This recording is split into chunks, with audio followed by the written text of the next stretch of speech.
This is the brief on the childhood of A.J. Casson.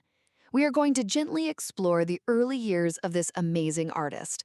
As the youngest member of Canada's legendary group of 7 painters, he didn't grow up in a wealthy, fancy art family, but in a very ordinary, hardworking home that perfectly shaped his unique view of the Canadian landscape. First, let's look at his ordinary background. He was born into a practical Quaker family, where his dad ran a grocery store and made jam. Nobody in his family knew a thing about art. But he spent his happy summers at his grandmother's mill cottage in a quiet town called Meadowvale. I want you to just picture a cozy, sleepy village.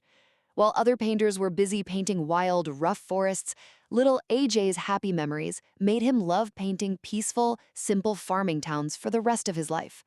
Second, we have his early talent and hard work. At just 14, his art teacher saw he was so incredibly talented that he actually made young AJ stand at the front and teach the class. But his family needed money, so at age 15, he had to leave school and become a lithography apprentice in a factory. Now you might wonder, wouldn't working in a dull factory ruin a young artist's imagination? It was actually a gift. Working all day and going to art school at night, the strict factory work taught him the neat, perfect lines that later became his famous painting style.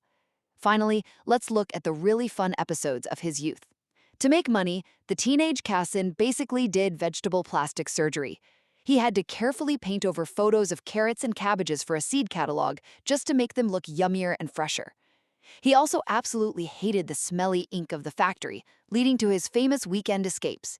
Every single weekend, he would grab his paints and run away to the countryside to breathe and sketch. Those quiet, weekend sketches turned a hard-working factory boy into a self-made genius, whose beautiful paintings of rural Canada are now safely kept and cherished as true national treasures.